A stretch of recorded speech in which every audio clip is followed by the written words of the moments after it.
Seguimos con la lectura de este documento preparatorio del Sínodo 2021-2023 para una Iglesia sinodal, comunión, participación y misión. Esta es la segunda parte de la lectura. 1. La llamada a caminar juntos. En el camino sinodal se desarrolla dentro de un contexto histórico caracterizado por cambios epocales de la sociedad y por una etapa crucial de la vida de la Iglesia que no es posible ignorar. Es en los pliegues de este contexto complejo, en sus tensiones y contradicciones, donde estamos llamados a escrutar a fondo los signos de los tiempos e interpretarlos a la luz del Evangelio. Gaudium et Spes, número 4, del Concilio Vaticano II. Se señalan aquí algunos elementos del escenario global más estrechamente vinculados con el tema del sínodo, pero el cuadro deberá enriquecerse y completarse a nivel local. Número 5. Una tragedia global como la pandemia de la COVID-19 despertó durante un tiempo la consciencia de ser una comunidad mundial que navega en una misma barca, donde el mal de uno perjudica a todos. Recordamos que nadie se salva solo, que únicamente es posible salvarse juntos. Al mismo tiempo, la pandemia ha hecho de notar las desigualdades y las injusticias ya existentes. La humanidad aparece cada vez más sacudida por procesos de masificación y de fragmentación. La trágica condición que viven los migrantes en todas las regiones del mundo atestiguan cuán altas y fuertes son aún las barreras que dividen la única familia humana. Las encíclicas Laudato Si y Fratelli Tutti explicitan la profundidad de las fracturas que marcan los caminos de la humanidad, y a estos análisis podemos hacer referencia para disponernos a la escucha del clamor de los pobres y del clamor de la tierra y reconocer las semillas de esperanza y de futuro que el Espíritu continúa a hacer germinar también en nuestro tiempo. El Creador no nos abandona, nunca hizo marcha atrás en su proyecto de amor, no se arrepiente de habernos creado. La humanidad aún posee la capacidad de colaborar para construir nuestra casa común. Número 6. Esta situación, que no obstante las grandes diferencias, une a la entera familia humana, pone a prueba la capacidad de la Iglesia para acompañar a las personas y a las comunidades para que puedan releer experiencias de luto y de sufrimiento que han encubierto muchas falsas seguridades y para cultivar la esperanza y la fe en la bondad del Creador y de su creación. Sin embargo, no podemos escondernos. La misma Iglesia debe afrontar la falta de fe y la corrupción también dentro de ella. En particular, no podemos olvidar el sufrimiento vivido por personas menores y adultos vulnerables a causa de abusos sexuales, de poder y de consciencia cometidos por un notable número de clérigos y personas consagradas. Continuamente somos interpelados como pueblo de Dios a asumir el dolor de nuestros hermanos vulnerados en su carne y en su espíritu. Se está citando al Papa Francisco en la Carta al Pueblo de Dios del 20 de agosto del 2018.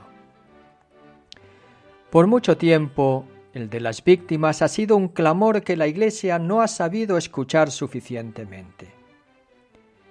Se trata de heridas profundas que difícilmente se cicatrizan, por las cuales no se pedirá nunca suficiente perdón y que constituyen obstáculos, a veces imponentes, para proceder en la dirección del caminar juntos.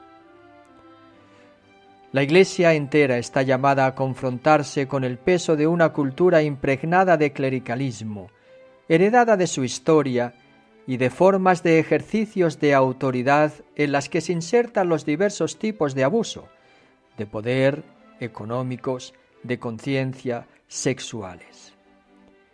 Es impensable una conversión del accional eclesial sin la participación activa de todos los integrantes del pueblo de Dios. Pidamos juntos al Señor la gracia de la conversión y la unción para poder expresar ante los crímenes de abuso nuestra compunción y nuestra decisión de luchar con valentía. Número 7. No obstante nuestras infidelidades, el Espíritu continúa actuando en la historia y mostrando su potencia vivificante. Precisamente los surcos excavados por los sufrimientos de todo tipo, padecidos por la familia humana y por el pueblo de Dios, están floreciendo nuevos lenguajes de fe y nuevos caminos capaces no sólo de interpretar los eventos desde un punto de vista teologal, sino también de encontrar en medio de las pruebas las razones para refundar el camino de la vida cristiana y eclesial. Es un motivo de gran esperanza que no pocas iglesias hayan ya comenzado a organizar encuentros y procesos de consulta al pueblo de Dios más o menos estructurados. Allí donde tales procesos han sido organizados según un estilo sinodal, el sentido de iglesia ha florecido y la participación de todos ha dado un nuevo impulso a la vida eclesial. Se confirman igualmente el deseo de protagonismo dentro de la Iglesia por parte de los jóvenes y la solicitud de una mayor valoración de las mujeres y de espacios de participación en la misión de la Iglesia, ya señalados por las asambleas sinodales de 2018 y de 2019. En esta misma línea se ha de considerar la reciente institución del Ministerio Laical de Catequista y la apertura a las mujeres del acceso a los ministerios del lectorado y del acolitado. Número 8. No podemos ignorar la variedad de condiciones en las que viven las comunidades cristianas en las diversas regiones del mundo. Junto a países en los cuales la Iglesia reúne la mayoría de la población y representa una referencia cultural para toda la sociedad, existen otros países en los cuales los católicos son una minoría. En algunos de estos países, los católicos, junto con los otros cristianos, experimentan formas de persecución, incluso muy violentas, y a menudo el martirio. Si, por una parte, predomina una mentalidad secularizada que tiende a expulsar la religión del espacio público, por otra parte, existe un integrismo religioso que no respeta la libertad de los otros, alimenta formas de intolerancia y de violencia, que se reflejan también en la comunidad cristiana y en sus relaciones con la sociedad. No es infrecuente que los cristianos asuman estas mismas actitudes, fomentando también las divisiones y las contraposiciones también en la Iglesia.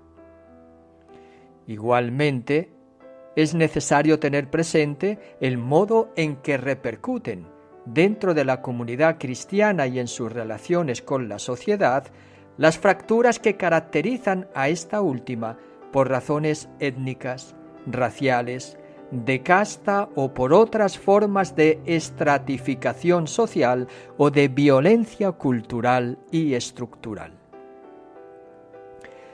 Estas situaciones tienen un profundo impacto en el significado de la expresión caminar juntos y en las posibilidades concretas de ponerlas en acto. Número 9. En este contexto, la sinodalidad representa el camino principal para la Iglesia, llamada a renovarse bajo la acción del Espíritu y gracias a la escucha de la palabra. La capacidad de imaginar un futuro diverso para la Iglesia y para las instituciones a la altura de la misión recibida depende en gran parte de la decisión de comenzar a poner en práctica procesos de escucha, de diálogo y de discernimiento comunitario en los que todos y cada uno puedan participar y contribuir. Al mismo tiempo, la opción de caminar juntos es un signo profético para una familia humana que tiene necesidad de un proyecto compartido capaz de conseguir el bien de todos. Una Iglesia capaz de comunión y de fraternidad, de participación y de subsidiariedad, en la fidelidad a lo que anuncia, podrá situarse al lado de los pobres y de los últimos y prestarles la propia voz. Para caminar juntos es necesario que nos dejemos educar por el Espíritu en una mentalidad verdaderamente sinodal, entrando con audacia y libertad de corazón en un proceso de conversión sin el cual no será posible la perenne reforma, de la que la Iglesia misma, en cuanto institución humana y terrena, tiene siempre necesidad. Cita aquí Unitatis Redintegratio del Concilio Vaticano II.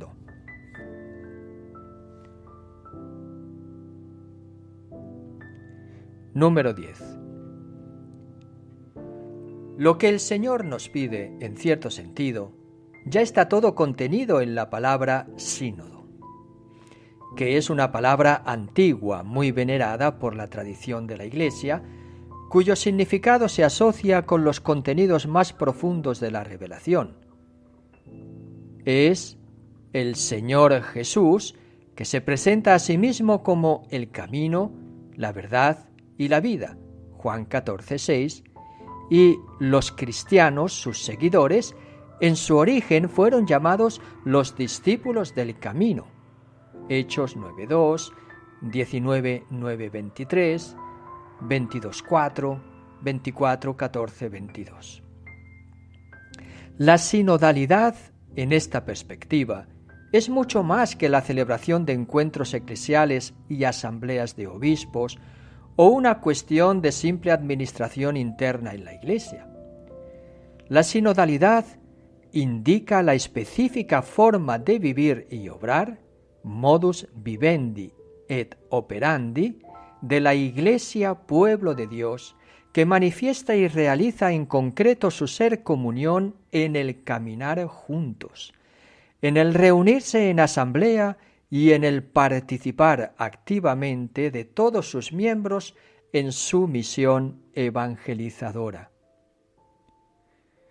Se entrelazan así aquellos momentos que el título del sínodo propone como ejes principales de una Iglesia sinodal: comunión, participación y misión.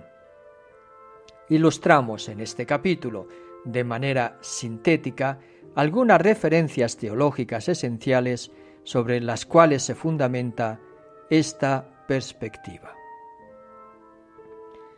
Las leeremos en el siguiente capítulo de esta serie de lectura sobre el Sínodo 2021-2023 para una Iglesia sinodal, camino, comunión, participación y misión.